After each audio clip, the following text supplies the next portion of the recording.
Le Deutéronome, premier chapitre.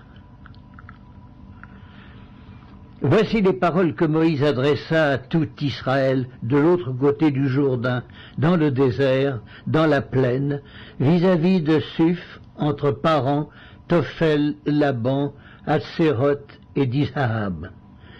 Il y a 11 journées depuis Horeb par le chemin de la montagne de Séhir jusqu'à Kades Barnéa.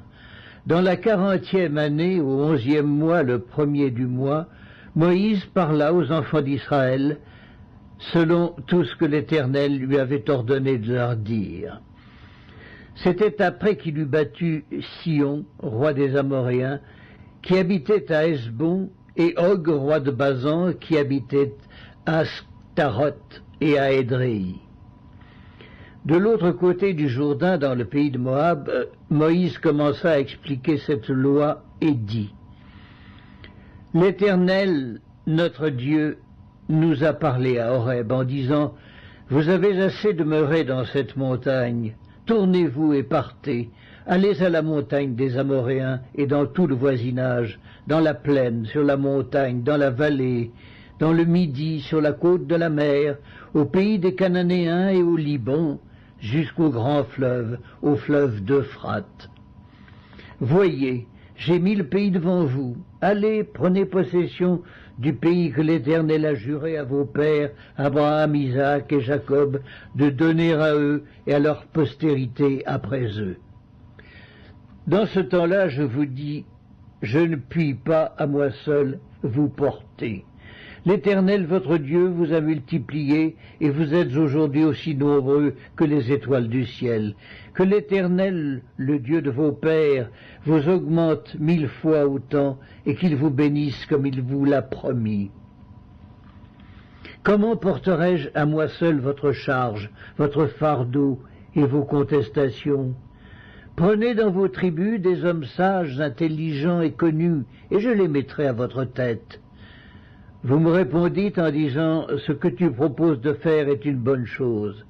Je pris alors les chefs de vos tribus, des hommes sages et connus, et je les mis à votre tête comme chefs de 1000, chefs de 100, chefs de 50 et chefs de 10, et comme ayant autorité dans vos tribus. Je donnai dans le même temps cet ordre à vos juges. Écoutez vos frères et jugez selon la justice les différends de chacun avec son frère ou avec l'étranger. Vous n'aurez point égard à l'apparence des personnes dans vos jugements. Vous écouterez le petit comme le grand. Vous ne craindrez aucun homme, car c'est Dieu qui rend la justice. Et lorsque vous trouverez une cause trop difficile, vous la porterez devant moi pour que je l'entende. C'est ainsi que je vous prescrivis dans ce temps-là tout ce que vous aviez à faire. Nous partîmes d'Horeb et nous parcourûmes en entier ce grand et affreux désert que vous avez vu. Nous prîmes le chemin de la montagne des Amoréens comme l'Éternel, notre Dieu, nous l'avait ordonné, et nous arrivâmes à Kades Barnéa. Je vous dis, vous êtes arrivés à la montagne des Amoréens que l'Éternel, notre Dieu, nous donne. Vois, l'Éternel ton Dieu met le pays devant toi. Monte, prends-en possession, comme te l'a dit l'Éternel, le Dieu de tes pères. Ne crains point et ne t'effraie point. Vous vous approchâtes tous de moi et vous dites, envoyons des hommes devant nous pour explorer le pays et pour nous faire un rapport sur le chemin dans lequel nous y monterons et sur les villes où nous y arriverons. Cet avis me parut bon, et je pris 12 hommes parmi vous, un homme par tribu. Ils partirent, traversèrent la montagne et arrivèrent jusqu'à la vallée d'Escol qu'ils explorèrent. Ils prirent dans leurs mains des fruits du pays et nous les présentèrent. Ils nous firent un rapport et dirent, « C'est un beau pays que l'Éternel notre Dieu nous donne. » Mais vous ne voulûtes point y monter, et vous fûtes rebelles à l'ordre de l'Éternel votre Dieu. Vous murmurâtes dans vos tentes et vous dites, c'est parce que l'Éternel nous hait qu'il nous a fait sortir du pays d'Égypte, afin de nous livrer entre les mains des Amoréens et de nous détruire. Où monterions-nous? Nos frères nous ont fait perdre courage en disant « C'est un peuple plus grand et de plus haute taille que nous. Ce sont des villes grandes et fortifiées jusqu'au ciel. Nous y avons même vu des enfants d'Anak. Je vous dis, ne vous épouvantez pas, n'ayez pas peur d'eux. L'Éternel votre Dieu qui marche devant vous combattra lui-même pour vous, selon tout ce qu'il a fait pour vous sous vos yeux en Égypte. Puis au désert où tu as vu que l'Éternel ton Dieu t'a porté comme un homme porte son fils, pendant toute la route que vous avez faite jusqu'à votre arrivée en ce lieu. Malgré cela, vous n'eûtes point confiance en l'Éternel votre Dieu, qui allait devant vous sur la route pour vous chercher un lieu de campement, la nuit dans un feu, afin de vous montrer le chemin où vous devriez marcher, et le jour dans une nuée. L'Éternel entendit le bruit de vos paroles, il s'irrita et jura en disant « Aucun des hommes de cette génération méchante ne verra le bon pays que j'ai juré de donner à vos pères, excepté Caleb, fils de Jéphuné.